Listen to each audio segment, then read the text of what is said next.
Imagine un instant que tu te trouves devant Dieu aujourd'hui. Pas devant un homme. Pas devant une religion. Pas devant une église. Mais devant le Créateur de l'univers, celui qui connaît chacune de tes pensées, chacun de tes combats, chacune de tes blessures et chacun de tes péchés. Si Dieu te posait cette seule question, pourquoi devrais-je te laisser entrer dans mon royaume, que répondrais-tu? Peut-être dirais-tu, j'ai essayé d'être une bonne personne. Je n'ai jamais fait de mal volontairement. J'aide les autres quand je le peux. Je prie de temps en temps. Je vais à l'église. Je respecte les commandements autant que possible. Mais est-ce vraiment cela qui sauve une personne? Est-ce que le salut dépend de nos efforts, de nos œuvres, de nos qualités ou de notre religion? Ou bien existe-t-il un autre chemin, un chemin que Dieu lui-même a préparé pour tous les hommes? Cette question est probablement la plus importante de toute une vie. Nous passons beaucoup de temps à préparer notre avenir, à chercher un travail, à construire une maison, à gagner de l'argent, à élever nos enfants ou à réaliser nos projets. Pourtant, très peu de personnes prennent le temps de réfléchir sérieusement à leur destinée éternelle. Un jour, chacun de nous quittera cette terre. Peu importe notre richesse, notre intelligence, notre nationalité ou notre statut social, nous comparaîtrons tous devant Dieu. Ce jour-là, il n'y aura plus de masque. Il n'y aura plus d'apparence. Il n'y aura plus de comparaison avec les autres. Il n'y aura que toi et Dieu. Voilà pourquoi la question du salut est la question la plus importante qui existe. Beaucoup pensent qu'il suffit d'être une bonne personne pour être sauvé. Ils croient que Dieu fera une balance entre leurs bonnes actions et leurs mauvaises actions. Ils espèrent que leurs qualités seront plus nombreuses que leurs fautes. Mais la Bible enseigne une vérité complètement différente. Dieu est parfaitement saint. Sa justice est parfaite. Devant sa sainteté, aucun être humain ne peut prétendre être totalement pur. Même la personne la plus généreuse, la plus honnête ou la plus respectée a déjà péché. La Bible déclare que tous ont péché et sont privés de la gloire de Dieu. Aucun homme ne peut dire qu'il n'a jamais menti, qu'il n'a jamais jalousé, qu'il n'a jamais nourri de mauvaises pensées ou qu'il n'a jamais désobéi à Dieu. Le péché ne commence pas seulement dans les actes visibles, il commence dans le cœur. Voilà pourquoi Dieu n'a pas envoyé une religion pour sauver le monde. Il n'a pas envoyé un ensemble de règles supplémentaires. Il n'a pas simplement demandé aux hommes d'essayer de faire mieux. Il a envoyé son Fils unique, Jésus-Christ. Pourquoi? Parce que nous étions incapables de nous sauver nous-mêmes. Imagine une personne tombée dans un puits très profond. Peu importe combien elle essaie de grimper, les parois sont trop glissantes. Plus elle essaie, plus elle retombe. Elle a besoin que quelqu'un descende jusqu'à elle pour la relever.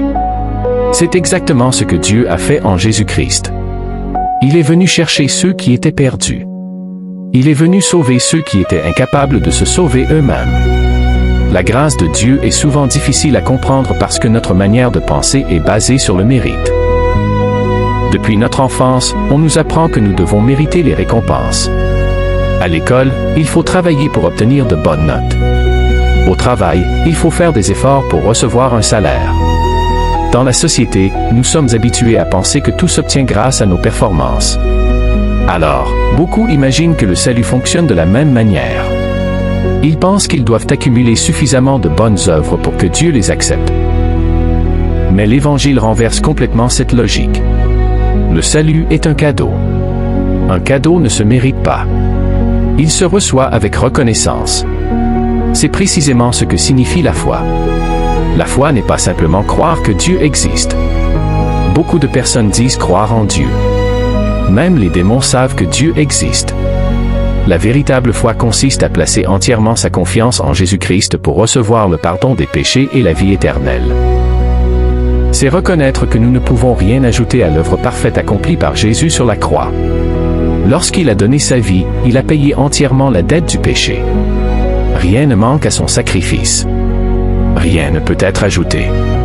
Il suffit de recevoir ce salut avec un cœur sincère. Pourtant, cette vérité dérange souvent notre orgueil. Nous aimerions pouvoir dire que nous avons participé à notre salut. Nous aimerions pouvoir présenter nos mérites devant Dieu. Mais la croix nous rappelle que personne ne peut se glorifier devant lui. Nous sommes tous sauvés par grâce. Que nous soyons riches ou pauvres, instruits ou non, jeunes ou âgés, nous avons tous besoin du même Sauveur. Au pied de la croix, il n'y a aucune différence entre les hommes. Tous ont besoin de la miséricorde de Dieu. C'est cette vérité qui a bouleversé la vie de millions de personnes à travers les siècles. Des criminels sont devenus des hommes nouveaux. Des persécuteurs sont devenus des prédicateurs. Des personnes remplies de haine sont devenues des témoins de l'amour de Dieu. Pourquoi? Parce que lorsqu'une personne rencontre véritablement Jésus-Christ, sa vie ne peut plus rester la même. La grâce transforme le cœur. Elle change les pensées. Elle change les paroles. Elle change les priorités. Elle ne fait pas simplement de nous de meilleures personnes, elle fait de nous des créatures nouvelles. Et c'est exactement ce que nous allons découvrir ensemble dans cet enseignement. Nous allons rencontrer un homme qui croyait servir Dieu alors qu'il combattait en réalité ceux qui appartenaient à Dieu.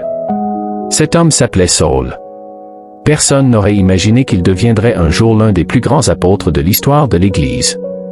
Si les hommes avaient dû choisir, ils auraient probablement dit, « Cet homme est perdu pour toujours. » Mais Dieu voyait déjà ce que personne ne voyait encore. Là où les hommes voyaient un ennemi, Dieu voyait un futur serviteur. Là où les hommes voyaient un persécuteur, Dieu voyait un futur prédicateur de l'Évangile. Peut-être qu'aujourd'hui tu te reconnais dans cette histoire. Peut-être que tu penses être trop loin de Dieu. Peut-être que tu portes des regrets, des fautes ou des blessures qui te donnent l'impression qu'il est trop tard pour toi.